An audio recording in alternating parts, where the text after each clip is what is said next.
Assalamualaikum warahmatullahi wabarakatuh. Halo semuanya, perkenalkan saya Luffy Celesta Syahira dari kelas 10G.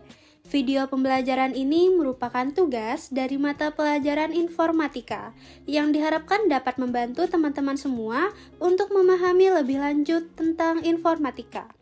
Pada kesempatan kali ini, saya hanya akan membahas tentang karir dan studi lanjut di bidang informatika. Mari kita masuk ke materinya.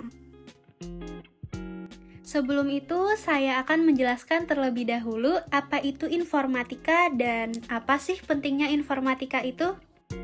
Informatika atau informatics adalah ilmu yang membahas pemanfaatan komputer untuk mengelola serta menganalisis data bervolume besar, baik data ataupun informasi pada mesin berbasis komputasi. Sedangkan, apa pentingnya informatika? Informatika merupakan disiplin ilmu yang mencari pemahaman dan mengeksplorasi dunia, baik natural maupun artifisial. Perlunya mempelajari informatika bagi peserta didik agar mampu menciptakan, merancang, dan mengembangkan produk berupa artefak komputasional dalam bentuk perangkat keras dan perangkat lunak. Sekarang kita akan membahas karir di bidang informatika. Jadi, orang yang bekerja di bidang informatika ini jarang sekali mengatakan bahwa mereka bekerja di bidang informatika. Biasanya cenderung menyebut mereka memiliki karir di bidang teknologi informasi atau yang biasa disebut dengan Information Technology or IT. Posisi tersebut berkembang dan berevolusi mengikuti perkembangan teknologi dan kebutuhan industri yang sedemikian cepatnya.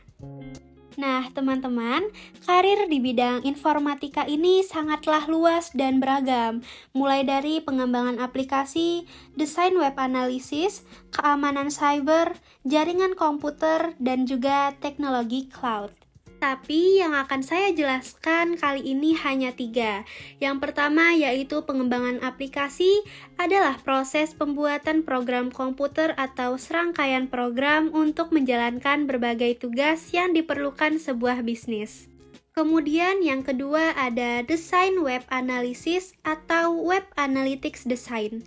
Adalah pendekatan dalam merancang situs web dengan mempertimbangkan pengumpulan data dan analisis perilaku pengguna.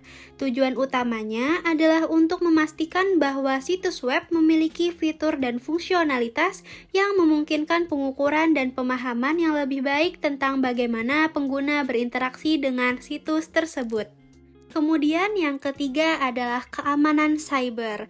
Keamanan cyber adalah praktik dan langkah-langkah yang diambil untuk melindungi sistem komputer, jaringan, perangkat, dan data dari ancaman atau serangan cyber. Ancaman cyber dapat mencakup serangan malware, pencurian data, serangan DDoS atau Distributed Denial of Service, hacking, phishing, dan banyak lagi. Oke, selanjutnya ini ada 4 ciri khas suatu profesi yang harus dimiliki menurut Profesor Peter J. Denning. Yang pertama adalah mendalami suatu bidang yang menjadi perhatian manusia dalam waktu yang lama.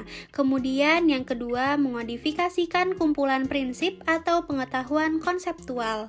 Yang ketiga, mengodifikasikan kumpulan praktik yang juga meliputi kompetensi. Dan yang keempat atau terakhir adalah menetapkan standar kompetensi, etika, dan praktik. Selanjutnya ini ada macam-macam profesi di bidang informatika, mulai dari web developer, game developer, mobile app developer, database administrator, data scientist, cyber security specialist, network engineer, dan cloud engineer. Semoga ini dapat menjadi referensi bagi teman-teman yang ingin bekerja di bidang informatika. Nah, teman-teman, selanjutnya kita akan membahas tentang studi lanjut di bidang informatika. Dalam bidang informatika yang telah dipelajari, terdapat 5 pilar yang terdiri atas sistem komputer, jaringan komputer dan internet, analisis data, algoritma dan pemrograman, serta TIK dan dampaknya terhadap kehidupan manusia. Nah, teman-teman, studi di bidang informatika ini dapat dimulai sejak sekolah dasar hingga perguruan tinggi. Pada tingkat perguruan tinggi, setiap pilar pengetahuan dikemas menjadi satu program studi spesifik. Berikut ini adalah jenis-jenis program studi di bidang informatika. Yang pertama ada Computer Engineering atau teknik komputer yang mempelajari perancangan dan pembuatan komputer dan sistem berbasis komputer. Kemudian yang kedua ada Information System atau sistem informasi yang mempelajari pada integrasi solusi teknologi informasi. Kemudian yang ketiga ada Information Technology atau teknologi informasi yang mempelajari solusi teknologi komputer bagi organisasi bisnis, pemerintah, kesehatan, sekolah, dan organisasi lainnya. Kemudian yang keempat ada Computer Science atau ilmu komputer yang mempelajari teori dan algoritma. Kemudian yang kelima ada Software Engineering atau rekayasa perangkat lunak yang mempelajari pengembangan dan perawatan sistem perangkat lunak.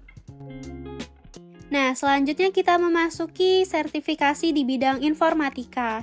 Kompetensi di bidang informatika ini tidak hanya dapat diperoleh melalui jalur pendidikan tinggi yang disahkan dalam bentuk ijazah, namun kompetensi yang diperoleh seseorang perlu diakui.